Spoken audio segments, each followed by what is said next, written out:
താമസിക്കുന്ന വീട്ടിലെ ഒരു മുറിയിലേക്ക് 5 വർഷമായി അച്ഛനും അമ്മയ്ക്കും പ്രവേശനമുണ്ടായിരുന്നില്ല. പ്രജിൻ ജോസിന്റെ കാര്യമാണ് പറയുന്നത്. മുറി വൃത്തിയാക്കാൻ പോലും ഒരാളെയും അനുവദിച്ചിരുന്നില്ലെന്നും ബന്ധുക്കൾ പറയുന്നു. അപരിചിതമായ ആയുധങ്ങളും രൂപങ്ങളും ചിത്രങ്ങളും ഒക്കെ കൊണ്ട് ദുരൂഹത നിറഞ്ഞതാണ് പ്രജിൻ ജോസിന്റെ വീടിന്റെ 2ാം നില. 2019 ചൈനയിലെ വുഹാനിൽ നിന്ന് മെഡിക്കൽ പഠനം പാതി വഴിയിൽ ഉപേക്ഷിച്ച് തിരികെ ഈ വീട്ടിലേക്ക് മടങ്ങിയെത്തിയതിനു ശേഷം പ്രജിൻ ജോസ് താമസിച്ചിരുന്ന ഈ മുകളിലത്തെ നിലയിലേക്കോ ഇയാൾ ഉപയോഗിച്ചിരുന്ന സമീപത്തുള്ള മുറികളിലേക്കോ ഒന്നും മാതാപിതാക്കൾക്കോ ബന്ധുക്കൾക്കോ സുഹൃത്തുക്കൾക്കോ ഒന്നും ഒരു പ്രവേശനം ഉണ്ടായിരുന്നില്ല. തൊട്ട് താഴെയായി പ്രജിൻ ഉപയോഗിച്ചിരുന്ന വിവിധ ജോഡിയിലുള്ള ഷൂ നിരത്തി വെച്ചിട്ടുണ്ട്. അതിന് മുകളിലായിട്ടാണ് ഈ 2 മുറികൾ. ഇതിൽ ഈ സംഭവത്തിന് ശേഷം പോലീസ് ഇവിടെ പരിശോധന നടത്തുന്നതിന് വേണ്ടി എത്തുന്ന സമയത്ത് മാത്രമാണ് മുറിക്കുള്ളിലേക്ക് അമ്മ വരെ കയറിയതെന്നാണ് നമുക്ക് മനസ്സിലാക്കാൻ കഴിയുന്നത്. ഇതാണ് ഈ ഒരുപാട് ദുരൂഹതകൾ ബാക്കിയാക്കിയ പ്രജിൻ ജോസ് ഉപയോഗിച്ചിരുന്ന കഴിഞ്ഞ 4-5 വർഷമായി പുറം ലോകവുമായി ഒരു ബന്ധവുമില്ലാതെ പ്രജിൻ ജോസ് താമസിച്ചിരുന്ന സമയം ചെലവഴിച്ചിരുന്ന മുറി. ഈ മുറിക്കുള്ളിൽ എന്താണ് നടന്നിരുന്നത് എന്നതിനെക്കുറിച്ച് ഒരു തരത്തിലുള്ള സൂചനകളും മാതാപിതാക്കൾക്ക് ഇപ്പോഴും ഇല്ല എന്നതാണ് എടുത്തു പറയേണ്ടുന്ന കാര്യം. ഒരുപാട് സംശയങ്ങൾ ഉളവാക്കുന്ന നിരവധി ദുരൂഹതയുണർത്തുന്ന കാഴ്ചകൾ ഈ മുറിക്കുള്ളിൽ കഴിഞ്ഞ ദിവസം പോലീസ് നടത്തിയ പരിശോധനയിൽ സംശയം ഒരുപാട് ജനിപ്പിക്കുന്ന തരത്തിലുള്ള ഒരുപാട് വസ്തുക്കൾ ഉൾപ്പെടെയാണ് കണ്ടെടുത്തിരിക്കുന്നത്. ഇവിടെ പ്രധാനമായി ഇങ്ങനെയൊരു രൂപം സാധാരണയായി ഒരുപാട് തരത്തിൽ ഈ കൗതുകങ്ങൾക്ക് വേണ്ടി ആന്റിക്കുകൾ വാങ്ങി സൂക്ഷിക്കുന്ന ഒരുപാട് ആളുകളെ നമ്മൾ കണ്ടിട്ടുണ്ട്. പക്ഷേ സംശയം ജനിപ്പിക്കുന്ന തരത്തിലേക്ക് പോലീസിനെയും അതോടൊപ്പം തന്നെ ഈ കുടുംബാംഗങ്ങളെയും എത്തിച്ചത് ഈ മുറിയുടെ ഒരു വശത്തായി കൂട്ടിയിട്ടിരുന്ന മുടിയായിരുന്നു. സ്വന്തം ശരീരത്തിലെ തലമുടിയും രോമങ്ങളും അടക്കം അത് ഈ സംഭവം നടക്കുന്നതിന് 2 ദിവസം മുമ്പ് പ്രജിൻ തന്നെ വടിച്ച് ഒരു വശത്തെ കൂട്ടിയിട്ടിട്ടുണ്ടായിരുന്നു. സമാനമായ തരത്തിലാണ് സംശയം ജനിപ്പിക്കുന്ന തരത്തിലുള്ള ചില വസ്തുക്കളും ഇവിടെ ഉണ്ടായിരുന്നുവെന്ന് അന്വേഷണ സംഘം കണ്ടെത്തിയത്. അതോടൊപ്പം കേട്ടാൽ അത്ഭുതം തോന്നുന്ന തരത്തിലുള്ള ചില വസ്തുക്കൾ കൂടി ഇവിടെ ഉണ്ടായിരുന്നു എന്നതാണ് എടുത്തു പറയേണ്ടുന്ന കാര്യം. അതായത് ഒരു സിഗരറ്റ് വിൽക്കുന്ന കടയുടെ സമീപത്ത് എങ്ങനെയാണോ അതിന്റെ കവറുകൾ കിടക്കുന്നത് അതിന് സമാനമായ തരത്തിലാണ് ഈ മുറിക്കകത്തെ സിഗരറ്റ് പാക്കറ്റുകളുടെ കാഴ്ച. അതായത് ഇത്രയധികം നാളുകളായി ഇതൊന്നും പുറത്തുകൊണ്ട് കളയുക പോലും ചെയ്യാതെ ഇത് മുഴുവൻ ഇവിടെ ഇങ്ങനെ കൂട്ടിയിട്ടിരിക്കുകയായിരുന്നു. ഒരുപക്ഷെ പഠനത്തിലും ഒക്കെ പ്രജിൻ മികവ് തെളിയിച്ചിരുന്ന ഒരു കാലമുണ്ടായിരുന്നു.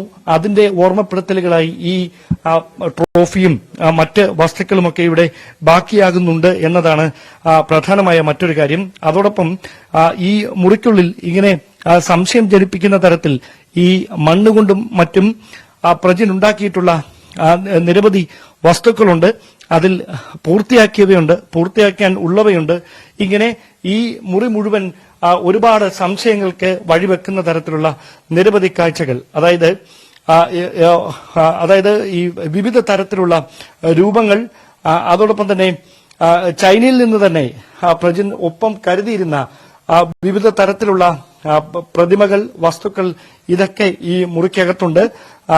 അതായത് നമുക്കങ്ങനെ പരിചിതമില്ലാത്ത തരത്തിലുള്ള ആയുധങ്ങളടക്കം ഈ മുറിക്കുള്ളിൽ നിന്ന് പോലീസ് കണ്ടെടുത്തിട്ടുണ്ട് എന്നതാണ് ശ്രദ്ധേയമായിട്ടുള്ള കാര്യം. അതോടൊപ്പം ഈ മുറിക്കുള്ളിൽ പ്രജിൻ സൂക്ഷിച്ചിരുന്ന ഒരു വാളുണ്ട്. ആ വാളും മുറിയുടെ പ്രവേശന കവാടത്തിന് സമീപത്തായിട്ടാണ് ഈ പോലീസ് പരിശോധന നടത്തുന്നതിനിടയിൽ കണ്ടെത്തിയത്. ഇതിനകത്താണ് ഈ വാള് സൂക്ഷിച്ചിരുന്നത്. ഇത് എവിടെ നിന്ന് വാങ്ങിയതാണെന്നോ എപ്പോൾ വാങ്ങിയതാണെന്നോ എന്ന കാര്യത്തിലൊന്നും ഒരു വ്യക്തതയില്ല.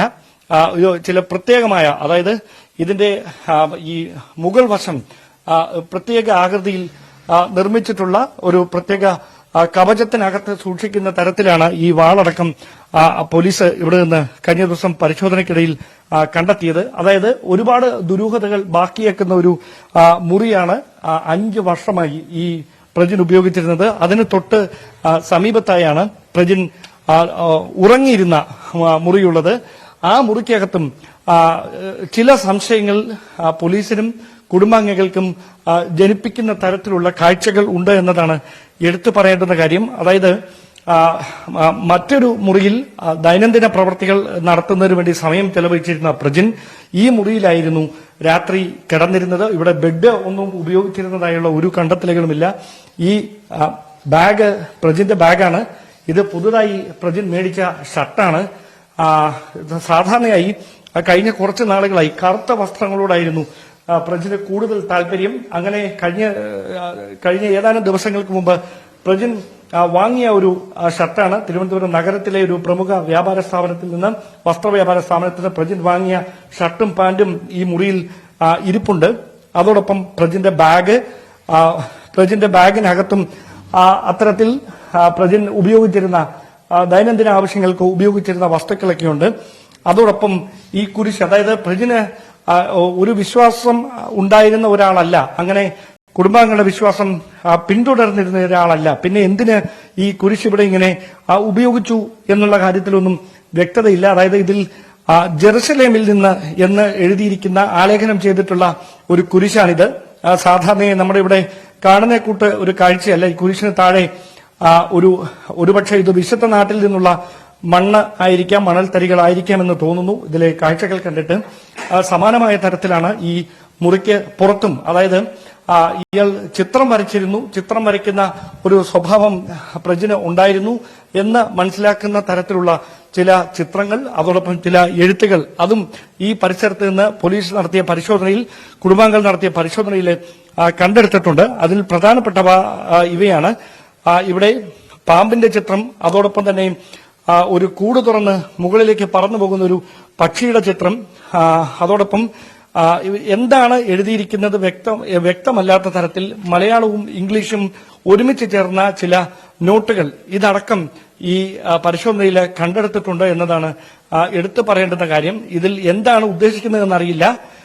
ഇവിടെ മലയാളവും ഇംഗ്ലീഷുമൊക്കെ ഒരുമിച്ച് ചേർത്താണ്, ഇംഗ്ലീഷിലും മലയാളത്തിലും അർത്ഥം വരുന്ന കാര്യങ്ങളാണ് ഈ പേപ്പറിൽ ഈ പ്രജിൻ എഴുതിയിരിക്കുന്നത്. ഇങ്ങനെ നിരവധി ചിത്രങ്ങളാണ് ഈ വീടിനുള്ളിൽ, ഈ മുറിക്കുള്ളിൽ നടത്തിയ പരിശോധനയിൽ കണ്ടെടുത്തിരിക്കുന്നത്. ഇതിൽ എന്താണ് ഇയാൾ ഉദ്ദേശിച്ചത്, പ്രജിന്റെ ഉദ്ദേശം എന്തായിരുന്നു, ഈ കാര്യത്തെക്കുറിച്ച് വ്യക്തമായ ഒരു വിവരവും കുടുംബാംഗങ്ങൾക്കില്ല. സുഹൃത്തുക്കളായി ആരും തന്നെ ഈ നാട്ടിൽ ഉണ്ടായിരുന്നില്ല പ്രജിന്. അതോടൊപ്പം പ്രജിൻ ഉപയോഗിച്ചിരുന്ന വസ്ത്രങ്ങൾ ഇവിടെ ഇങ്ങനെ നിരത്തിയിട്ടിട്ടുണ്ട്.